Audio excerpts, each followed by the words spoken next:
I always tell kids you have to find your passion. To me, that always means go back to what you loved when you were little. What were you doing? What was your thing? When I was 7, I remember I would set up my kitchen table with boxes of cereal and jars of peanut butter, and I would call the kids in the neighborhood and say, come on over, it's time to play The Price is Right. And isn't it so weird? They would line up in the kitchen and I would be Bob Barker, and I'm thinking, it's always been in me. It's just kind of what I do. And when I was little, that's what I loved, even though I thought I was going to be a professional ice skater, but I couldn't skate. So that's life. What are you going to do for the talent show? The Big Z and Miranda Mania talent show. What are you going to do? I started my journey in media in kids radio. Here in West Michigan on an AM radio station in a little house on 28th Street, yes. And I was like 21, and at the time they said we were doing a morning show, and so they asked that I come up with a character. And so we did Miranda in the morning and loved it. And while I was working with kids through that radio show, I was like, you know what?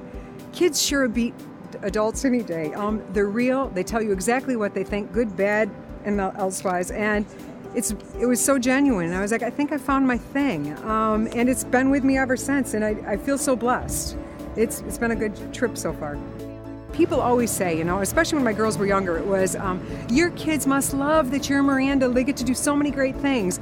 But the conversation always goes this way. Instead, it would be, hey, on Saturday, we're going to go to Craig's Cruisers, and it's going to be really fun. And my daughters catch my bluff every time, and they'd be like, are you going to be Miranda? And I'm like, yeah. And they're like, we're not going.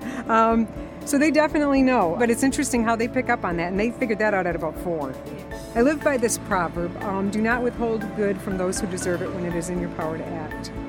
And I think about that, and if I'm talking with a school and they express a certain need, and 2 hours later I'm sitting with a local company and they're talking about what they want to do, and I'm like, hey, I have a school that needs what you're talking about. You guys got to get together and we're going to make this happen. I always like to think of myself as a conduit. I'm that piece of tubing between 2 things that need to get done. And if I can bring people together to make good things happen, to improve where we live and improve the lives of kids, that's what I want to do. If you're creating content for kids 13 and under, then live up to it. We slide a lot of things through, and we say, well, we got to appeal to the adults too. And it's like, if you're primarily creating something for children, then let's keep it real for kids. Let's also not treat kids like they're stupid. Let's not treat kids like we have to talk to them like they're babies. 7 and 8-year-olds can figure that out pretty quick. Let's be genuine, let's be relevant, but let's empower them. Let's show them so many good, fabulous opportunities in life so they can dream big. I don't think we always have to chase after the rating and take the low road.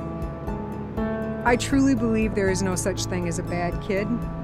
I think that lots of situations impact the lives of children, and a lot of times they make some bad decisions. But I think every kid wants a chance. I think every kid wants to be something and make a difference. And if we all could just find one kid who doesn't have a cheerleader and become their cheerleader, I think we could change our community.